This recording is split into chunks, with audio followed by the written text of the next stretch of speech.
नमस्कार दोस्तों, स्वागत है फिर से आपका एग्री एग्जाम गुरु यूट्यूब चैनल पे। और BSc agriculture graduate, MSc agriculture graduate के लिए काफ़ी अच्छी खबर है कि नेशनल सीड कॉर्पोरेशन ने अपना वैकेंसी अनाउंस कर दिया है। पहले तो ये वैकेंसी पोस्टपोन्ड होने दिख रही थी, लेकिन काफ़ी पहले तो एसबीआई ने वैकेंसी लाया, फिर आईबीपीएस आरआरबी ने, फिर नेशनल सीड कॉर्पोरेशन। तो अब आपको वैकेंसी धीरे धीरे आने लगेगी। तो बने रहिए हमारे वीडियो के साथ। अभी तक हमारा चैनल को सब्सक्राइब नहीं किया है तो सब्सक्राइब कर लीजिए, बेल आइकन को भी प्रेस कर लीजिए, जिससे कि हमारी वीडियो की नोटिफिकेशन आपके पास पहुंच सके। फ्रेंड्स, यहाँ पे आज हम बात करेंगे नेशनल सीड कॉर्पोरेशन लिमिटेड की, जो एडवर्टीजमेंट निकल के आई है। सीट की बात करें तो सीट, अभी हम आपको यहाँ पे सीट, एज और जो भी सिलेबस होगा, एग्जामिनेशन पैटर्न होगा, फिर कैसे आपको इसके टर्म एंड कंडीशन जॉब के हैं, उसके बारे में बताऊंगा आपको। तो सबसे पहले हम लोग देख लेते हैं कि वैकेंसी एग्रीकल्चर की कहाँ से निकल के आती है। वैकेंसी बहुत ज़्यादा, लेकिन एग्रीकल्चर का हम लोग यहाँ से देखेंगे। अब देखिए, 2 से लेकर के क्वालिटी कंट्रोल तक आपका एग्रीकल्चर की वैकेंसी है। सीट आपको थोड़ा सा कम दिख रहा होगा, लेकिन यदि सबको सीट जोड़ा जाए तो काफ़ी अच्छी वैकेंसी निकल के आती है। आप अभी यहाँ पे सीट दिखाया जा रहा है, फिर सीट के बाद आपको वहाँ पे क्वालिफिकेशन दिखाया जाएगा। देखिए, सीट एक तो वहाँ पे मैनेजमेंट ट्रेनी था, फिर सीनियर ट्रेनी हॉर्टिकल्चर, ये सब आपको दिख रहा है।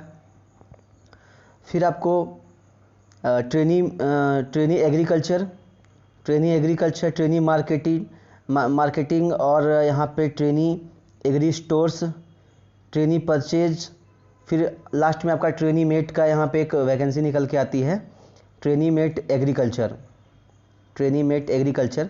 तो यहाँ पे लगभग 300 वैकेंसी सब मिला करके जोड़ के देखा गया है। लेकिन अब एजुकेशनल क्वालिफिकेशन की बात कर ले तो यहाँ पे मैनेजमेंट ट्रेनी के जितने भी पोस्ट हैं उसमें आपका बीएससी एग्रीकल्चर प्लस एमबीए, आपकी एग्री बिजनेस मैनेजमेंट में है, तो आप इस पोस्ट के लिए एलिजिबल हैं। बट आपके पास बीएससी एग्रीकल्चर और higher degree MSc agri with specialisation, सभी पोस्ट में स्पेशलाइजेशन अलग अलग है। आप यहाँ से देख सकते हैं, सभी पोस्ट में स्पेशलाइजेशन अलग अलग है। ये वैकेंसी डिटेल में आपको मैं यहाँ पे लिंक दे दूँगा, आप वहाँ से डाउनलोड कर लेंगे। फ्रेंड्स, यहाँ पे सभी में, लेकिन यहाँ पे एलाइड की भी बहुत सारी पोस्टें निकल के आई है, जैसे हॉर्टिकल्चर हो गया, एग्रीकल्चर इंजीनियरिंग का हो गया, या फिर प्लांट प्रोटेक्शन का हो गया। तो ऐसा नहीं है कि सिर्फ बीएससी एग्रीकल्चर के लिए वैकेंसी है। यदि उन्होंने सीड टेक्नोलॉजी या फिर प्लांट ब्रीडिंग एंड जेनेटिक्स से उन्होंने एमएससी कर रखा है। इसके साथ आपका कंप्यूटर का नॉलेज जो है वो अनिवार्य है, क्योंकि आपकी एक्सेल सीट में रिपोर्ट देना होता है कंपनी को, तो आपको एक्सेल सीट की जानकारी होनी चाहिए। फ्रेंड्स, उसके बाद सीनियर ट्रेनिंग की बात कर ले तो सीनियर ट्रेनिंग में भी इतना ही आपका बीएससी एग्रीकल्चर प्लस एमबीए मांगा गया है, अलग अलग फील्ड में। उसके बाद देखिए, आप यहाँ पे भी एक ले लेते हैं सीनियर ट्रेनी हॉर्टिकल्चर। इसमें MSc horticulture, MSc agri with horticulture, मतलब हॉर्टिकल्चर की वैकेंसी यहाँ पे भी निकल के आई है। प्लांट प्रोडक्शन की बात कर लें तो यहाँ पे आपका एग्रीकल्चर एंटोमोलॉजी का मांग किया गया है, प्लांट पैथोलॉजी का मांग किया है। तो आप जितने भी एलाइड ग्रुप के भी हैं वो वैकेंसी को देख सकते हैं। डिप्लोमा ट्रेनिंग एग्रीकल्चर इंजीनियरिंग का देखिए यहाँ पे पोस्ट निकल के आता है। तो बहुत सारी पोस्टें हैं, आपको थोड़ा बारीकी के हिसाब से बारीक देखना होगा क्या किसमें क्या एजुकेशनल क्वालिफिकेशन है। बहुत सारे बच्चे कंफ्यूज हैं, क्या मैं हॉर्टिकल्चर से हूँ तो मैं क्या एलिजिबल नहीं हूँ। आपके लिए भी पोस्ट है, बट आप बारीक से वहाँ पर देख लीजिए। यहाँ पे बहुत सारा पोस्ट है। आप ट्रेनी मेट का बीएससी ट्रेनी मेट जो है इंटरमीडिएट एग्रीकल्चर आपके पास है, तो आप ठीक है, बहुत साइंस विथ बायोलॉजी, तो आप ट्रेनी मेट का फॉर्म फिल कर सकते हैं। लेकिन सब में एज का एक कंडीशन है, आपकी एज आगे हम बताएंगे कि आपकी एज क्या होनी चाहिए। ये स्टाइपेंड है जो आपको 1 ईयर तक पे करता है। उसके बाद फिर आपकी जो ग्रेड पे सैलरी है वो दी जाती है। यहाँ पे एज की बात कर लें तो मैनेजमेंट ट्रेनिंग के लिए आपका 27 ईयर से मोर देन नहीं होना चाहिए, 27 ईयर से नीचे होना चाहिए। डिप्लोमा ट्रेनिंग में 27 ईयर या फिर सीनियर ट्रेनिंग उसको कहिए। और ट्रेनी मेट के लिए 27 और ट्रेनी मेट के लिए 25 ईयर्स एलिजिबल। बाकी सभी जगह पे गवर्नमेंट की जो रूल है, जो भी गवर्नमेंट का छूट है एज में, वो यहाँ भी एलिजिबल है। अब यहाँ पे बात कर लेते हैं सिलेक्शन प्रोसेस की।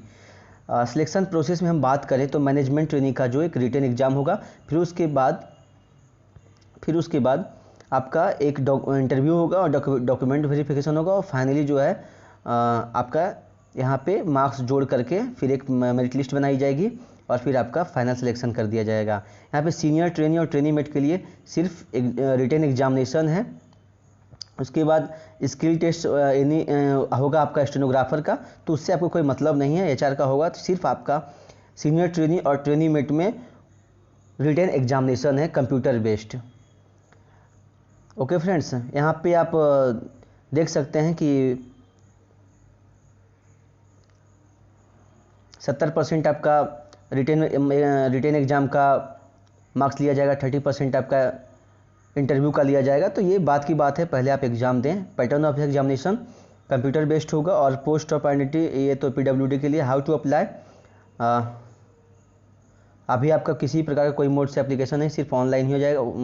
ऑनलाइन ही आपकी एप्लीकेशन सबमिट किया जाएगा।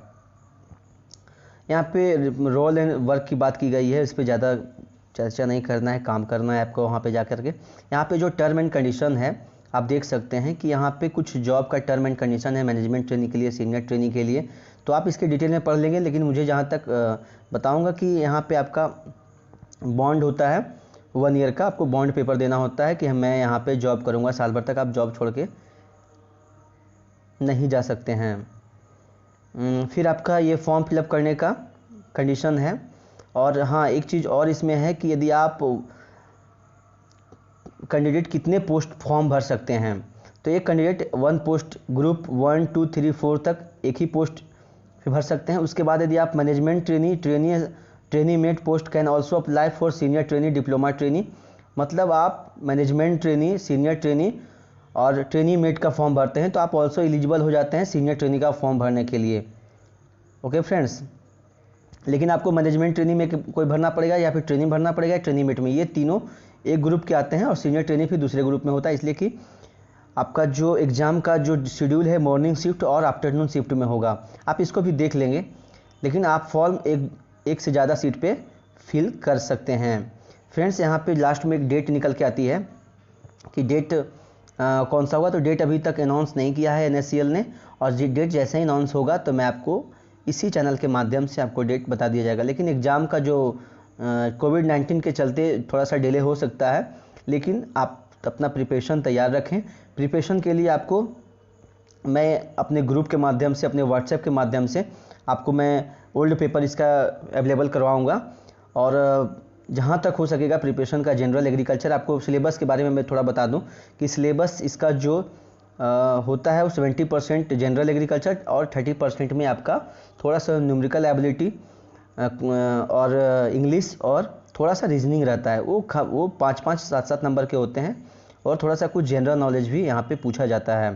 फ्रेंड्स, मैं इसके आपको ओल्ड पेपर अवेलेबल करवा दूंगा। और मैं यदि आप इंटरेस्ट दिखाते हैं तो व्हाट्सएप ग्रुप भी मैं बनाऊंगा। आप मुझे ज़्यादा से ज़्यादा मैसेज कर दीजिए, मैं डिस्क्रिप्शन बॉक्स में या फिर कमेंट बॉक्स में वो व्हाट्सएप ग्रुप ज्वाइन करने का लिंक दिया होगा, आप वहाँ मैसेज करेंगे या फिर इस नंबर पे आप मैसेज कर सकते हैं 9199284565 पे। आप व्हाट्सएप NSC लिख करके, NSC एग्ज़ाम लिख करके आप व्हाट्सएप कर दें, मैं आपको उस ग्रुप में ऐड कर लूँगा।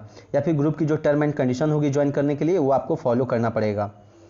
फ्रेंड्स, इसके रिगार्डिंग यदि कोई विशेष जानकारी आपको चाहिए या तो आप कमेंट बॉक्स में मैसेज कर सकते हैं।